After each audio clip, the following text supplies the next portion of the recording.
Another Malakenyam can the other content bar when you linguasame, be a Kamal Kanor online TV channel. And while a shanka diok kapai baro, ronkina dangra with and dangra with ditch, banarwach network which kajuba. Ken kono niam ni jeram jedit ka no online TV channel go region or gender channel there is support. Kode lertiti de kan chamala shup kaji gwasadan and chagala rich. Kano de jaganate one. Lam sharba lam jakung ping gwasamo. Jaw bana kwen gwasame jaw mogoro de konoling leran yam bana ling bana rocha ka kwitol boka men cha ladan tama ano bana tin content rewi ka juba ba ka kep ka bom ko bi ka sol bok be kana yorpin ajenda na goro no banyo ga yekel goro no jin bilarm bijeling ko na me be neti content rewi ka juba ba ka fek long ke be shandien be yar ka do bana chalat ka ja bana roch ka mandana let kum kin yadi de ka kwitol boka men kala no bi kana tol ani ban je chuto kel no kuma kirma yadi chikan la no bika dor dial bikan ka tol rewi ka juba la South Sudan Revenue Authority SSRA chikan la ro bikan we door to door taxpayer registration initiative no bika yo bikan ka tol rewi ka juba ka jodan chalat bikan dor dial bikan ka look alo bikan tol bok andanate men gorkan bikan kula gorno bikan jekre wich ban right ka tadan en gorno bika tol bikan tol ka ja ashira mangai kono kuma dung South Sudan ashika yo tungwan la yo nen kontila civil servant chikan yo ken kan cham go gwan bar ban right tin wala ken yam chana kon ling mandana chikan lat gwasame no chikan lat no chikan lat wo tele yo tijeka ka kujamo ba sol bok baje dil tol kan eten kon intere wi ka juba lar kan no eten intere wi ka juba shenkan ba anke shenga lora ba atele yor kan ka pin ka gor ka kor gwan bar ka kujamo ba ramut ka dor ba dore baje dil tol ka bran ba yo ba ka yor pin ka joran en chalat kuumɛ kirma yadit ka kuumɛ South Sudan chika yo lani tungwan long chikan ka cham no The Commissioner General of the South Sudan Revenue Authority, Mishale Honorable Simon Akwedeng, Chela Runene, a by registration by Jelat, door to door. But now, door dia, low locona door, no. Kagotan one and conin becan go long a canny gotten content business and ticketing. Service provider, employed individuals, near the other content dong, chiraro the long, key don't take a two tot, Michelep. Ba yo ba ko gorkaji am tike business re wiki juba be jedil affect na many Simon Akwe say Juba City has been divided into 10 zones to facilitate registration and improve tax compliance monitoring kene cha Juba cha da ka well kan dang well at all cha ladan wo cha da ka zone dang well ko ba kula tagano ba ne dial content re which ba sol bogien ba de kula tol K tax so kan zun dang wala tomati tinjira more wiki juba wa ba dor bajetul mutika business ba bajetul ko biyo bika yorpin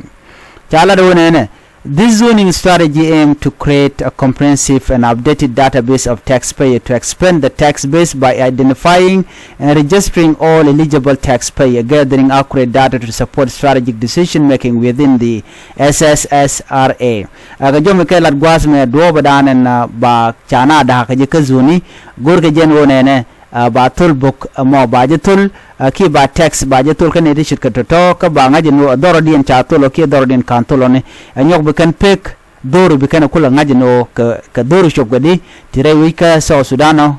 ka juba ro kon ku juba na yami kan pe na dikan ngati ba kula be ka kor pat no be kan yu be kan ka tul kana ka jodan tikan lat gwasame kanen na me lat ke je ko bi kuumɛ ba yu be ka jek no chikala do nene cha gorno be teramimo biyo bika tolkana tele kuumɛ tele jangai tin ki kan kuumɛ ja authorized ka jodan kan lat Simon Akwe warned against unauthorized fee collection or impersonation of South Sudan Revenue Authority officials, stating that such activities will be reported to the relevant authorities and prosecuted. Akanete ramugor kan wo bi biyo bika tolkana eno kuma karwa da kene te konen ta jako bikan yo bikan ka tolkana no gwada me la zuna dangwalin kontin chare alaka chala do nena zone 1 e juba town ai senema ai malakal Melakia ay commercial 14 no konyo konyo Gebat ay Amarat Nimratalata namo zone 1 zone 2 ameshale Giada Suksita Atlabara Lologo Korwilion Jebel area okay Giada Suksita Atlabara Lologo Korwilion kandial name zone 2 zone 3 Jebel area Rock City Nyokron Mona checkpoint name zone 3 zone 4 Gumbo Shirkat zone 5 Muniki area zone 6 Tongping area zone 7 Gudele area zone 8 Miesaba I referendum Eden a new site zone 9 UN and diplomatic mission embassies zone 10 Gure Jebel Dinka Keneluri gwatati kan zone tin konen chala da ba tul ke ba yu latex ba ka tul ka ne ri ka to ka jodan cikan lat ka je lat kan do bodan en kap ko yo to ka je ke ba yo ba ka tul ka je kenene ne kani gurga jeno ba tego ba ka lat ka kan ku yo to ko kana so Sudan ta mace yo shi ka tel ka jodan cikan lat no Meridian gwas men bana kulaling en wode yude ka tol chejek ku tol boka ko na ram to dawje la tok dara participated en ram mo citizen ka tere wi ki juba dara yude ka del yor pinya la tax but jenaman to gene ala jiwech titele yude kep kan ke tele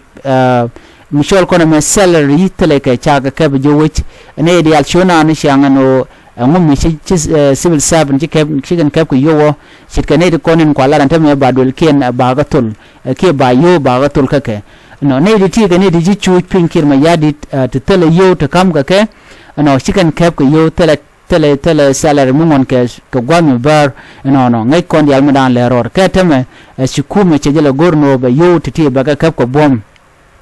gwabe mate ka comment ngwande shalat gwasme shalat wonene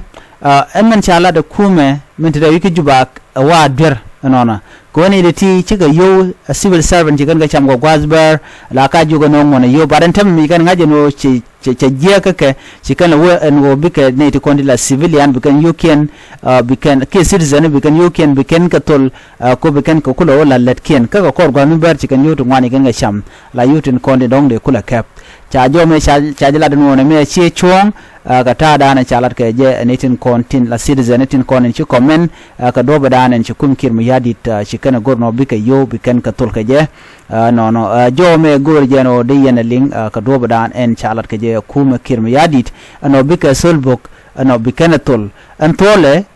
beje mas ko antamane di altele ka yore which ka juba no liep ka yo ba ka mun kum kir mu yadit tele yotu mune kara ina chikala nyong no mubdo dien no bikan ka kep ko bom kana no ki bika solbok bikana to na me jen letter dan chikana gor no jo na many Republic of South Sudan Revenue Authorities jen ta dan en chikan lat ke jeno bika yo tin tere which ka juba bikan ka tol kanetin kon tin la jidori especially ko la business individuals ne de kontin don ciraro da wonon wo der te ke tuk mo der le bero ko support ke je ci kuma jela no be yuro to be ka kep ko bom non kan zuni kan dan wel kan zuni ti kan zuni kontin ba you can ba gatol an ban jigum da dien biya te kamal bye bye